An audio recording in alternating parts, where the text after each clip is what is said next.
Salut à tous et à toutes.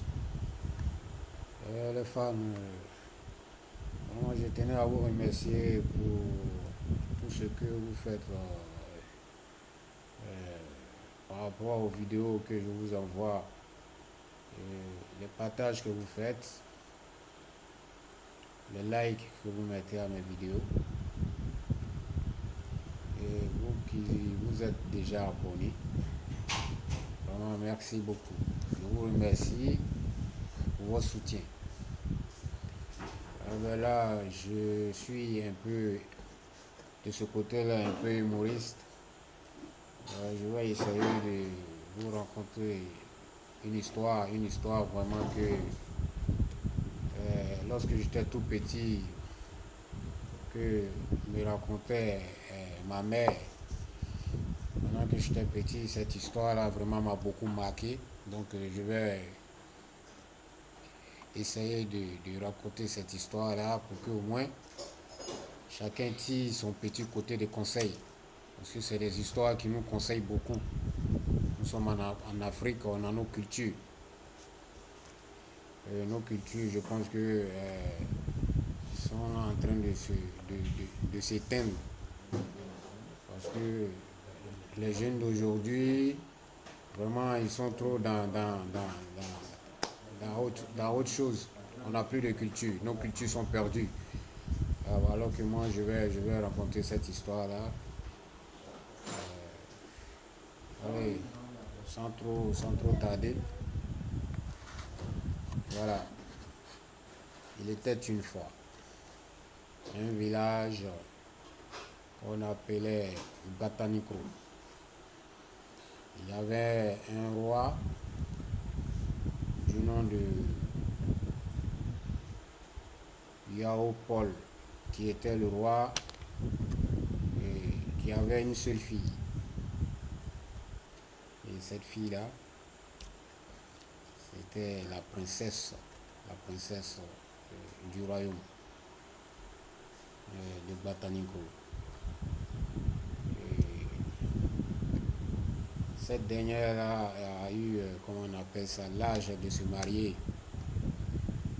Et puis, bon, son père a trouvé que non, qu'il fallait lui donner un mariage.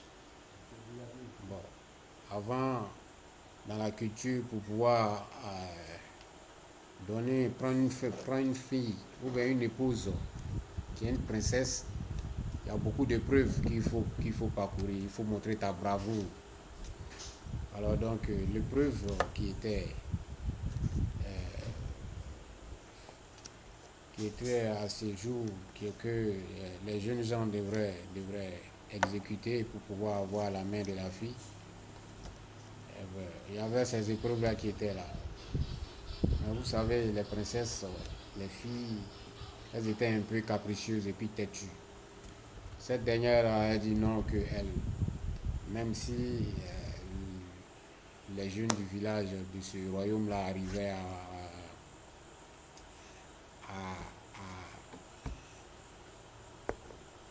ces épreuves-là, arrivaient à gagner ces épreuves-là, elle n'allait pas se marier à ces gens du village parce qu'elle ne veut pas se marier à une personne du village. Elle préfère autre personne. Et son père lui a demandé, mais toi, c'est quel genre de personne que toi tu veux qu'on te donne en mariage? Elle a dit que non, elle veut une personne, un monsieur, un jeune homme, un beau monsieur, un beau jeune homme, et qui n'a pas de cicatrices de plaie. Ce jeune homme-là devrait avoir le corps lisse, pas de cicatrices. Quand on regarde partout dans le village, on trouve que presque tous les jeunes du village, là, ils ont des cicatrices, puisque c'est des jeunes qui travaillent dans les champs. Donc, même dans la vie d'une personne, forcément, tu vas avoir une blessure. Donc, tu auras une cicatrice. Donc, tous ceux qui avaient cicatrices étaient déjà éliminés. Donc, ils ont regardé partout dans le village et tout le monde tous les jeunes du village avaient une cicatrice. Et donc, la rumeur a tourné un peu partout. Ils ont envoyé passer dans le temps, on envoyait des gens qui partaient avec les tam-tams et puis ils annonçaient les messages à travers ces tam-tams là. Et donc ils sont allés véhiculer un peu le message un peu partout dans les autres villages voisins. Donc voilà comment est-ce que il y a un génie qui a appris cette nouvelle là, il s'est transformé juste comme un jeune homme sans cicatrice qui est venu se présenter à la fille. Elle a constaté aussi que le jeune n'avait pas de cicatrice et elle a accepté, elle est tombée amoureuse de lui. Donc elle allait le présenter à son père dit c'est celui-là que tu veux? Elle dit oui. Mais celui-là on ne le connaît pas, elle ne sait pas d'où il vient et tout et tout. Elle dit non, que c'est pas grave. Elle s'est appuyée sur son papa qu'elle allait ver ce dernier-là. Donc vous savez, les papas, ils aimaient tellement les filles, ce qu'elles voulaient aussi. Donc ils lui donnaient. Voilà comment le mariage a été organisé, tout et tout. La fille a été donnée en mariage. Donc le jeune homme, après le mariage, il a demandé à partir avec la fille. On lui a donné la route. On lui a donné la route. Il n'est pas être trop long, on va aller un peu vite. Donc comme on lui a donné la route, il est parti avec la fille. Il a pris la fille, il est allé avec elle au fin fond de la forêt. Et la fille lui a demandé, mais mon mari,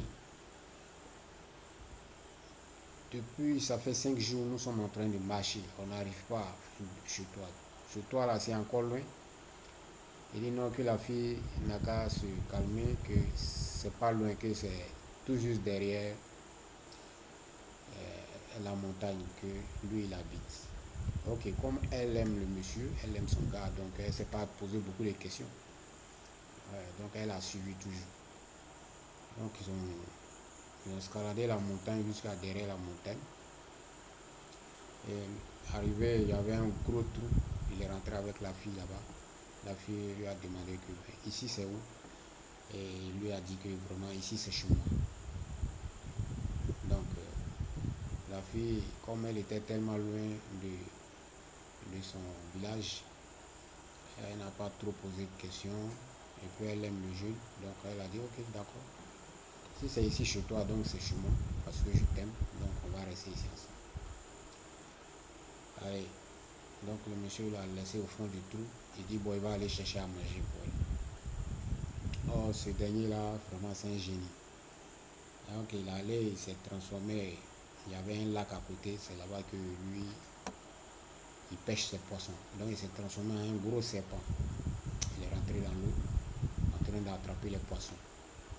Donc en attrapant les poissons, il dit que venez les poissons, je vais vous attraper, je vais aller nourrir une certaine fille du nom de temps, parce que lorsque j'aurai bien nourri, je vais me nourrir avec elle.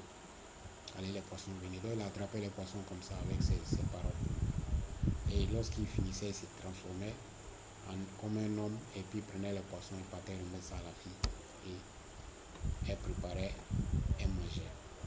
Quand elle invite, il dit non, que lui il a déjà mangé, qu'elle peut manger. C'est quelqu'un qui ne peut pas manger parce que le génie, il ne peut pas manger notre nourriture. Donc il se nourrit autrement. Donc à chaque fois, c'est le poisson qu'il donnait à la fille. La fille a commencé à se sentir seule. Elle a commencé à avoir la nostalgie maintenant de son village. Et elle veut trouver une solution, comment est-ce qu'elle va quitter l'endroit, mais elle ne connaît personne, elle ne sait pas comment faire. Dieu merci, elle avait une petite soeur. Vous savez, dans le temps, les petites soeurs, souvent, elles sont